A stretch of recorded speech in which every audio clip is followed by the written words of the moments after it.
Hey there, and welcome to Tales by June, where hearts break, heal, and sometimes seek revenge. Let's begin today's story. Hey, before we begin, let me know where you're watching from. I love seeing how far these stories travel. And if you enjoy this kind of content, don't forget to like, subscribe, and stay tuned for more. He proposed in the rain. Cliché, perfect, and impossibly romantic. I still remember the way the city lights blurred through the drizzle, how his hair stuck to his forehead, how he laughed when I said yes. It felt like something out of a movie. People around us clapped. A cab honked. Somewhere, a stranger yelled, "Don't let her go." And I thought he never would. Everyone said we were made for each other. The dream couple. He was the kind of man who always had a plan, always knew what to say. I was the girl who finally believed in forever. My name's Lena Carter, and at 29, I thought I'd found the kind of love people write songs about. We lived in a cozy apartment in Brooklyn, with a view of the East River if you tilted your head just right. I worked in a small interior design studio. He, Evan, ran his own marketing firm. We met at a client's launch party. He spilled wine on my dress and spent the rest of the night trying to make me laugh about it. It worked. 2 years later, he was down on one knee in Central Park in the rain, promising me forever. I believed him. The days after the proposal felt like a dream. Calls from friends, champagne toasts, his mother crying happy tears. We started planning the wedding. Simple, intimate, elegant, just like us. At least, that's what I thought we were. It started 2 weeks later. The kind of day you can't explain, only feel. Something off. Evan had gone to shower, and I was looking for a pair of socks in his drawer. I never snooped. But that day, my fingers brushed against something small and hard, hidden under a folded shirt. A ring box. My heart jumped. Maybe he'd bought a matching band. Maybe he was planning another surprise. I smiled as I opened it, then froze. It wasn't my ring. The design was completely different, rose gold, vintage cut, delicate vines around the diamond. The kind of ring I'd never choose. And inside the lid, there was an engraving. 2 letters. A-M. Not L-C. Not mine. I felt my stomach drop. I checked again, hoping I was seeing wrong. The light hit the engraving, sharp and clear. A-M. I knew those initials. Anna Mitchell. Evan's business partner. The woman who sat across from him in meetings, who always laughed at his jokes a little too long. The one he said was like a sister. My fingers shook. I could hear the shower running in the other room, the water masking my heartbeat pounding in my ears. I closed the box, put it back exactly where I found it, and then I smiled. It was the kind of smile that didn't reach my eyes. When he came out, towel around his waist, he kissed my cheek and asked if I wanted Thai for dinner. I said sure. I laughed when he made a joke about ordering too many spring rolls. I pretended everything was fine. But inside, something cracked open. That night, I couldn't sleep. The ring box haunted me. The initials burned behind my eyelids. Every moment replayed her name on his phone, the late nights at work, the sudden change in his passwords. The way she hugged him at our engagement party, her lips too close to his ear. How had I missed it? How had everyone missed it? The next morning, I looked at myself in the mirror. My eyes were swollen, my chest tight. I whispered, "You will not cry." I didn't. Instead, I made a plan. If he could play a part so perfectly, so could I. So I smiled wider, laughed louder. I went with him to cake tastings, venue visits, and fittings. Every time he looked at me with that soft, practiced affection, I memorized it because I knew one day soon it would all burn. And I'd be the one holding the match. Because love may have made me blind, but betrayal had finally taught me to see. When I was little, I believed love could fix anything. Maybe it was because of my parents, high school sweethearts who never learned how to stop fighting, but never learned how to stop loving either.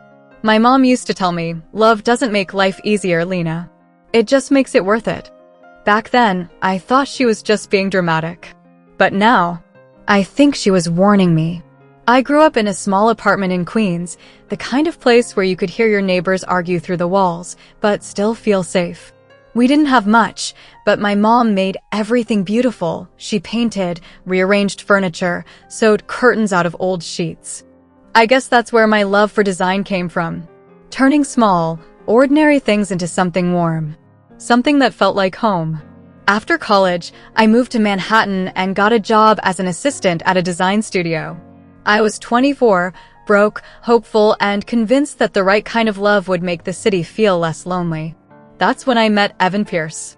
It was at a product launch in Soho. I wasn't even supposed to be there. My boss sent me last minute to network. I remember balancing a tray of tiny shrimp cocktails, trying not to trip in heels that didn't fit. Evan appeared out of nowhere, all charm and laughter, and accidentally spilled red wine on my dress. He apologized at least 20 times, offered me his jacket, bought me a replacement drink, and stood by me the rest of the night like a personal bodyguard. By the end of the evening, I'd forgotten about the stain.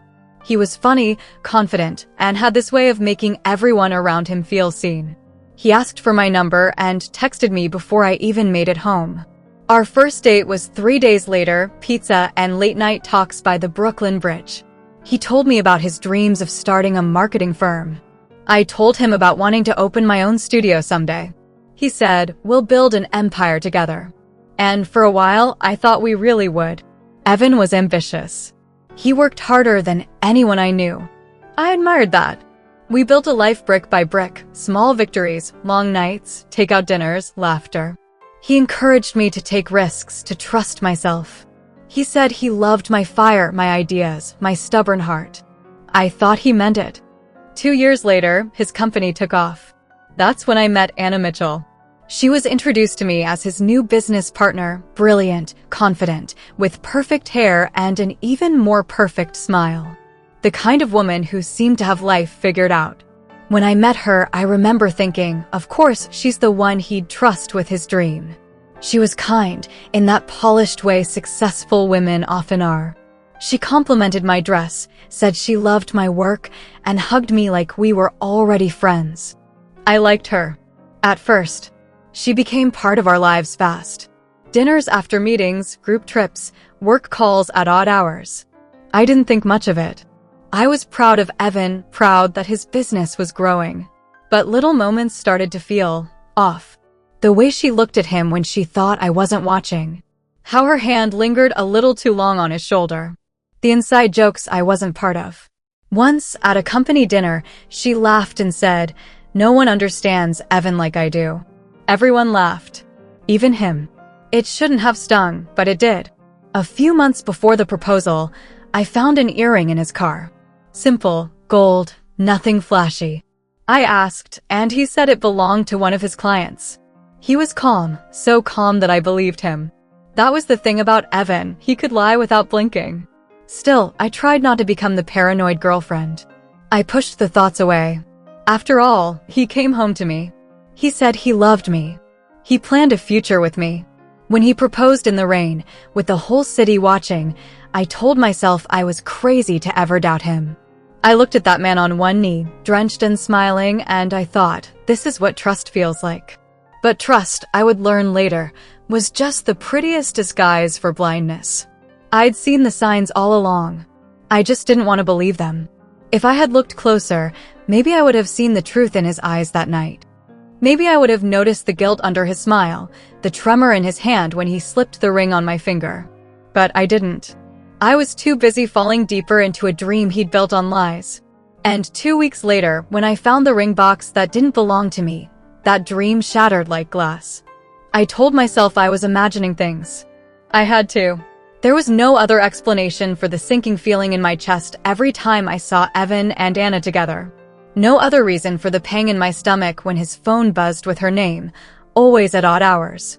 But the ring box wasn't a dream. I started paying attention. Quietly. Carefully. The first time I noticed something was wrong, it was a Friday evening. Evan said he had to catch up with a client after work. I knew better, Anna wasn't a client. I pretended to be busy, scrolling through old design drafts on my laptop, pretending to type emails, but really I was listening. I heard his laugh first. That soft, easy laugh I thought only belonged to me. And then her voice. Low. Familiar. Too close. I froze. They were standing in the corner of the cafe, just out of my sight. Their hands brushed. I could feel the heat of it, even from behind the wall. I wanted to run. I wanted to confront him. But instead, I watched. I made a rule. I wouldn't act without proof. A week later, I followed Evan after a late meeting. He said he had a team dinner. The restaurant was quiet, upscale, dimly lit. I stayed in my car across the street, heart hammering, fingers gripping the steering wheel. I saw her, Anna Mitchell, smiling at him like the world didn't exist outside their little bubble. I watched him reach for her hand across the table. He brushed a strand of hair behind her ear. She laughed, leaned closer, and he rested his head near hers. Everything I thought I knew about love, trust, and forever shattered in that one moment. I had the proof now. Not just a ring box or a hunch. I had it in living color. But I didn't let myself cry. I didn't call him, didn't scream, didn't pack his bags. I smiled. I stayed calm. Because I realized something terrifyingly clear. He was still mine, at least to the world. And I intended to use it. The next instance happened at the office. I pretended to be out getting lunch, but ended up waiting in the lobby of his firm instead. A secretary glanced at me curiously, but I gave a polite smile and nodded. I saw them in his office, laughing quietly, papers forgotten. She touched his arm, and he leaned in as if they were sharing a secret. My chest tightened, but I stayed. I took mental notes, dates, times, small gestures. Anna Mitchell wasn't subtle. And Evan wasn't hiding. They were careless. That night, I went home and wrote everything down in a notebook. Every small betrayal, every lie he told me to keep his story straight. I called it the evidence. Then there was the third time, the one that cemented everything. It was a Saturday. I had a reason to run errands.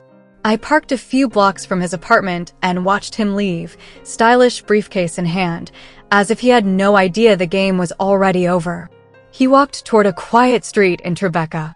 I followed, keeping my distance. Anna's car was parked there. Black, sleek, impossible to miss. They met on the sidewalk quickly, like they were afraid someone might see. Evan hugged her tightly, pressed his lips to her forehead, and whispered something I couldn't hear but could feel through the distance. I drove home slowly, stomach twisting. I felt a strange mix of anger, grief, and power. I had what I needed. That night, I opened my notebook. I wrote down everything, dates, times, places, gestures, gifts. I even copied the engraving from the ring box. I wasn't just angry anymore. I was meticulous. I was methodical. I knew I couldn't confront him now. Not yet. I had to wait until the moment mattered. And that's when the idea came. The wedding. The proposal had been grand, dramatic, cinematic, just like everything Evan did. People would expect me to be the perfect, blissful fiancé. To smile, to cry happy tears, to wear white and say yes forever. But they wouldn't know the truth. I would make sure they did. I would expose them. And I would do it at the peak of their performance, when the world was watching, when he thought he had nothing to fear. I leaned back in my chair and traced the initials in my notebook, AM. My lips curved into a slow, deliberate smile. I wasn't broken. I wasn't defeated. I was just beginning. The night I hit rock bottom, I sat on the floor of our apartment, surrounded by the quiet hum of New York. The city never sleeps, but I felt like I did. I had followed him again that day, watched him slip into Anna's building with that smug, careless smile. I knew every move they made, every laugh, every touch, and yet it still hurt like a knife twisting in my chest. I wanted to scream. I wanted to throw something. I wanted to rip the world apart and watch it burn. But instead, I just sat. I held the ring box in my hands. My ring. His promise. Everything he had told me about forever. And I felt nothing but emptiness. The first tears came slowly. Then faster. Then unstoppable. How could he do this to me? After everything? After the laughter, the dreams, the promises? I thought I knew love. I thought I knew trust. I was wrong. I called my best friend, Jenna, and just sobbed into the phone. She didn't say much. She didn't have to. She just let me cry. After hanging up, I looked around our apartment. Pictures of us on the walls. The tiny apartment we decorated together. The coffee mugs he bought for me last Christmas. Every little thing screamed him. Every little thing felt like a betrayal. I fell asleep on the couch, fully clothed, tears still streaking my face. When I woke up, he was gone, probably on his way to Anna. I hated him. I hated her. I hated myself for not seeing it sooner. The days that followed were a blur. I went through the motions of life. I went to work. I smiled when clients complimented my designs. I laughed at jokes. I played the part of the engaged, happy Lena. But inside, I was hollow. One night, I found myself standing by the East River. The water reflected the city lights, glittering like shards of glass. I whispered his name. I screamed it into the night. I wanted to be angry. I wanted to be broken. I wanted someone to fix this. But the truth hit me harder than any heartbreak ever could. No one was coming to fix this. Not him. Not her. Not anyone. I had a choice. I could crumble. I could let this betrayal destroy me. Or I could rise. I touched the ring box in my coat pocket, the one that didn't belong to me. The one that marked the end of everything I thought I had. I made a vow right there under the cold New York sky. I would not cry in the shadows. I would not beg for love that had been stolen. I would take control. The next morning, I cleaned up. I put on makeup. I straightened my hair. I smiled at my reflection. I started planning. Every detail. Every opportunity. Every weak spot in their carefully built lies. I made lists, scribbled notes, memorized schedules. I mapped out where I would strike, how I would expose them, how I would reclaim my power. It wasn't just about revenge. It was about survival. The Lena that existed before this betrayal, sweet, trusting, naive, was gone. In her place, a sharper, smarter, more dangerous version of myself was emerging. I would never let anyone take my trust again. I would never let anyone play me for a fool. And when the day came, they would see her. The woman who had been hurt. The woman who had survived. The woman who had risen from the ashes stronger than ever. Time doesn't heal everything. It just teaches you how to pretend the wound isn't bleeding. Weeks passed after the night I broke down. I stopped crying. Stopped asking why. I moved through each day with quiet focus. My pain turned into purpose. Evan still believed I was the same, the sweet, trusting fiancé planning our perfect wedding. He had no idea that the woman he kissed goodnight was watching him like a hawk. I wasn't the victim anymore. I was the storm. One morning, over coffee, he smiled and said, "You've been so calm lately. I'm lucky you're not one of those jealous types." I smiled back. "Maybe I finally trust you." He laughed. He didn't see the way my hands clenched under the table. That same afternoon, I called a private investigator. Her name was Clara Ruiz, ex-NYPD, quiet, efficient, no nonsense. I met her in a small diner in the Lower East Side. She wore a gray coat and spoke like someone who'd seen too much to be surprised anymore. I told her everything about Evan, Anna, the ring box, the late nights, the lies. She listened, nodded once, and said, "You're not the first woman to come to me with that story. But you might be the first one ready to end it." Her words hit deep. I gave her everything: photos, schedules, names, addresses. I even gave her the engraving from the second ring. "Give me a few weeks," she said, "and be ready for whatever I find." Those weeks were the longest of my life. While she worked, I worked on myself. I threw myself into my designs: late nights, new projects, new clients. I took long walks in Central Park, learned to breathe again, to exist outside his shadow. Slowly, the sadness turned into steel. I could feel it, this quiet, dangerous confidence building inside me. For the first time, I wasn't living for him. I was living for me. Still, there were nights when I'd wake up and feel that old ache, the kind that whispered, "What if he once loved you?" And maybe he did. But love without loyalty isn't love at all. 3 weeks later, Clara called. Her voice was calm, but I could hear the weight behind her words. "Lena, you might want to sit down for this." I met her at the same diner. She slid a brown envelope across the table. Inside were photos, bank records, and emails, printed, highlighted, organized. She didn't say anything. She didn't have to. The truth spoke for itself. Evan's affair with Anna wasn't just about lust. It was strategy. He was using me. My father owned a major construction company, one Evan had been trying to get as a client for years. Clara uncovered meetings, messages, and plans, all pointing to one thing. Evan had planned everything. The relationship. The proposal. The perfect love story. He planned to marry me, leverage my father's connections to expand his firm, and then, once he'd gotten everything he wanted, divorce me quietly within a year or two. Anna knew. She was helping him. She was part of it. The affair was their insurance, their secret connection beneath the mask. My stomach twisted as I read their messages. Once her dad signs the deal, we'll be set. Just keep her happy until then. She's useful. Don't screw this up. Useful. That word stuck like poison. Everything, every kiss, every promise, every whispered I love you, had been a lie. A business move. I felt the world tilt. For a moment, I thought I might collapse. But instead, something inside me snapped back into place. I didn't cry. I didn't rage. I felt cold. Clear. Dangerous. Clara watched me carefully. You okay? I looked up at her and smiled, the kind of smile that comes after a storm, when you realize you survived it. I'm better than okay, I said. I know exactly what I need to do. She nodded. Be smart, Lena. Don't let anger make you sloppy. Don't worry, I said quietly. I'm done being sloppy. I'm done being blind.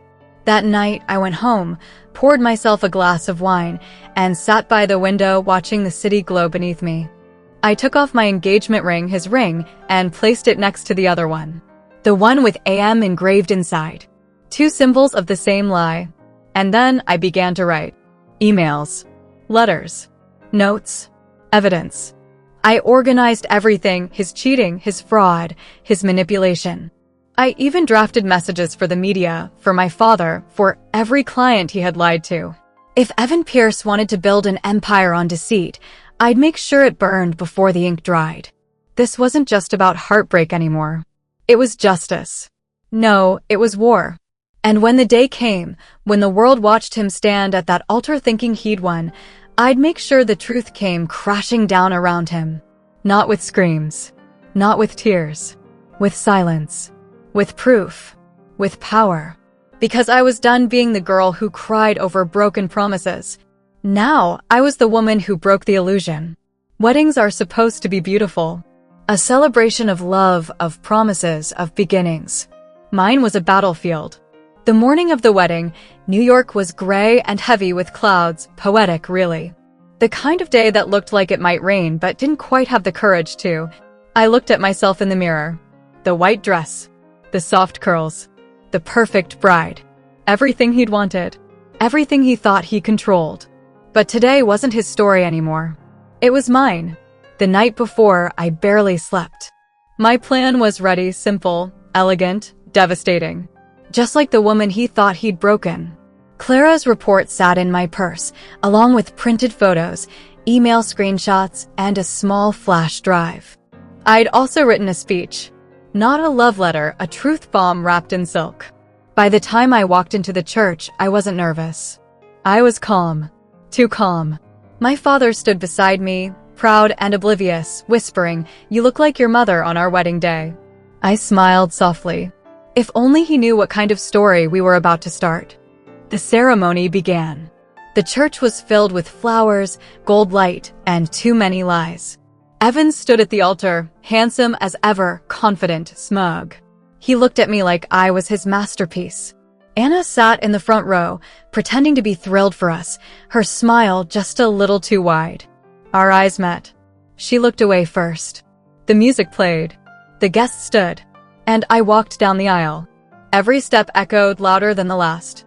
I could feel hundreds of eyes on me, family, friends, coworkers, reporters. The perfect couple everyone envied. When I reached him, he took my hand and whispered, "You look beautiful." I smiled. "So do you." Almost angelic. If he noticed the edge in my voice, he didn't show it. The priest began. Words about love, commitment, and eternity filled the air. I could almost laugh. When it was time for the vows, Evan went first. His speech was flawless, tender, charming, rehearsed. Every line designed to melt hearts. When it was my turn, I took a slow breath. The church fell silent. I looked at him, then at our guests, and smiled. My turn, I said softly. I could stand here and say the usual things, how we met, how I fell in love, how I can't imagine life without you. A soft laugh rippled through the crowd. But that would be a lie. The room went still. I felt it, the collective shift, the curiosity turning into unease. Evan's smile faltered, just slightly. You see, I continued, the truth is, I did imagine my life without you. Many times. Especially after I found the second ring box. Murmurs. Heads turning. Anna stiffened in her seat. Oh yes, I said sweetly, you know the one, Evan. The rose gold ring. The one engraved with A.M. Anna Mitchell. Gasps. Real ones. The kind that echo. I turned toward Anna. Don't look so surprised, darling. You left it in his drawer. Careless. Anna's face drained of color. Evan reached for me, but I stepped back, still smiling. Please, I said. You'll want to hear this part. I turned to the guests, to our parents, our friends, the people who'd believed in the fairy tale. For months, I thought he was just unfaithful. That he fell for someone else. Painful, yes, but human. Until I discovered the truth. I pulled the small flash drive from my bouquet. This contains emails, financial records, and messages between Evan and Anna. You'll find that my dear fiancé wasn't just cheating, he was plotting. I paused, letting the silence thicken. He planned to marry me to access my father's business connections. My family's company. Once his firm secured the contracts and grew large enough, he intended to file for divorce. Quietly. Efficiently. Gasps turned into whispers. My father stood frozen. My mother's hand covered her mouth. Evan's face was pale now. Lena, stop. We can talk about this. Oh, I think we've talked enough, I said, my tone sharp but calm. 2 years of lies, of manipulation, of pretending you loved me while treating me like an investment portfolio. Anna stood up suddenly. That's not true. I laughed softly. Oh, Anna. You really should have deleted your messages. You even called me the perfect pawn. How poetic. The room erupted, gasps, voices, cameras flashing. People recording. The perfect wedding had just become the perfect scandal. Evan tried to grab the mic. Lena, this isn't. I pulled away. No, Evan. You don't get to explain. You built this illusion, and I just pulled back the curtain. Then I turned to the crowd, my voice steady, almost serene. So, to everyone here, thank you for coming. I know you expected a wedding. But instead, you've witnessed something far more sacred, the burial of a lie. I smiled. Don't worry, the caterers paid. Enjoy the food. A few nervous laughs broke through the tension, but mostly, the room was stunned silence. My father finally stepped forward, fury in his eyes. He looked at Evan. You used my daughter. My family. Evan stammered, Sir, please. But my father wasn't listening. He turned to me, his expression softening. Let's go, Lena. I nodded. Anna tried to follow, but people were already confronting her. Whispers, stares, judgment thick in the air. Evan stood frozen, mask shattered, surrounded by the chaos he created. I took one last look at him, the man I almost gave my life to, the man who taught me that love without truth is just another form of cruelty. I smiled, tilted my head slightly, and said, You should have picked a smarter victim. Then I turned and walked down the aisle, the same one I'd walked down dreaming of forever, now walking out of for freedom. The doors opened. Cold air rushed in. Outside, the city was alive, sirens, laughter, rain beginning to fall. The same rain that had once made me say yes. This time, I didn't cry. I didn't run. I lifted my head, let the rain hit my face, and smiled. Behind me, the church erupted, shouting, whispers, the sound of a perfect illusion crumbling. Ahead of me, New York stretched wide and endless. And for the first time in a long time, I wasn't walking toward someone. I was walking toward myself. The next morning, my name was everywhere. Runaway bride exposes fiancé's affair and fraud at wedding. New York's wedding scandal of the year. The videos had gone viral overnight. Clips of me standing at the altar, calm, collected, unshakable, replayed across every platform. People called it brave, poetic, legendary. But I wasn't thinking about headlines or likes. I just wanted peace. After walking out of the church, I'd spent the night at my parents' house. My mother didn't ask questions, she just held me. My father, though, was another story. By morning, he was in full damage control mode, phone in hand, voice sharp as steel. When I came downstairs, he looked up. "You okay?" I nodded. "I'm fine." He sighed, put his phone down. "You don't need to worry about him anymore. His company's finished." I raised an eyebrow. "Already?" He gave a humorless smile. When someone tries to play games with my family, I don't wait. Later, I found out exactly what he meant. Evan's contracts with my father's firm had been terminated immediately. My father also called a few powerful friends, partners, investors, clients. Within hours, half of Evan's major accounts withdrew. By noon, his empire began to crumble. As for Anna, the internet did the rest. Her name trended next to his for days. Every news outlet replayed the footage, her pale face, the gasps, the proof. She deleted her social media, closed her office, and vanished from public view. They couldn't hide from the press. Cameras followed them everywhere, outside their apartments, at coffee shops, even at the firm they once ran together. Reporters shouted questions. "Evan, did you really plan to use her for money? Anna, were you part of the scheme? Do you regret it?" Sometimes, Evan tried to talk, tried to spin it, to say I'd misunderstood. But it was too late. The receipts were out there. The emails, the dates, the photos. Truth doesn't need a PR team. It just needs light. I won't lie, there were moments when it all felt heavy. Seeing our story splashed across tabloids, my face on morning talk shows. People I barely knew messaged me, calling me brave. Some shared their own stories, betrayal, heartbreak, survival. I realized my pain wasn't unique. But what I did with it was, I had turned heartbreak into power. A few weeks later, I met Clara again, the private investigator. She smiled as I walked into the diner, this time wearing jeans and a piece I hadn't felt in months. "You look lighter," she said. "I am. You got what you wanted?" I nodded. "I got the truth." She smirked. "And the last I heard, Evan Pierce is under investigation for falsifying financial documents. Guess karma doesn't like waiting either." I smiled. "Good. Maybe it'll teach him something." She raised an eyebrow. "Do you want him to learn? Or do you just want him gone?" I thought for a second. Both. Time passed. The noise faded. The city moved on to its next scandal, its next story. But I didn't fade. I grew. I poured everything I had into my design studio. My work took off faster than I'd ever imagined. People loved my story. They said my designs had emotion, truth, strength. Maybe they did. Every project became a symbol of starting over. Every room I redesigned felt like rebuilding myself, brighter, freer, unafraid. I even got featured in a magazine, From Heartbreak to Hustle, the woman who redefined resilience. The irony wasn't lost on me. Evan tried to reach out once, an email that said, "I'm sorry for everything. I wish you the best." I never replied. Some doors don't need closure. They need to stay locked. One afternoon, months later, I walked through Central Park, the same place where he had proposed in the rain. The air was cool, the sky clear. For the first time, I didn't feel bitterness there. Just peace. I stopped near the bench where he'd knelt. A couple nearby laughed as he fumbled with a ring box. I smiled genuinely. Love wasn't the enemy. Lies were. And I'd finally learned the difference.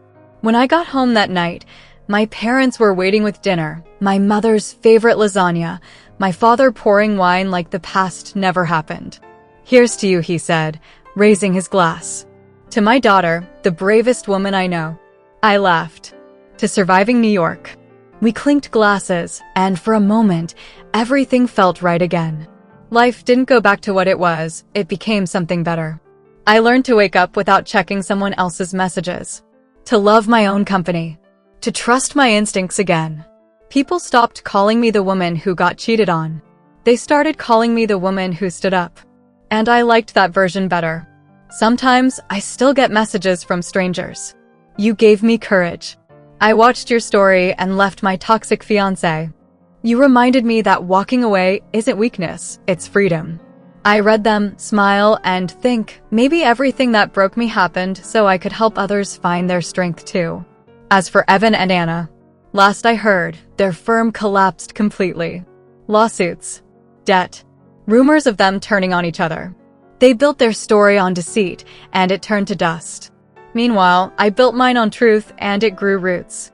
Sometimes, people still ask if I'd ever forgive him. Maybe someday. But forgiveness isn't for him, it's for me. For now, I'm just enjoying the quiet. The peace of knowing I survived something meant to destroy me. The freedom of walking down a street and not feeling like I owe anyone an explanation. I have new dreams, new friends, and a new kind of love, not romantic yet, but something stronger. Self-respect. If you ask me now what I think of that rainy proposal in Central Park, I'll tell you this. It wasn't the beginning of my love story. It was the beginning of my awakening. And maybe, just maybe, that's even better. As I walk through the city tonight, lights glittering above me, I can almost hear my mother's voice again. Love doesn't make life easier, Lena. It just makes it worth it. She was right. Because love did make my life worth it, not his love, but mine. And as the wind picks up and I pull my coat tighter, I realize something simple, something powerful. I didn't lose anything that day at the altar. I found myself.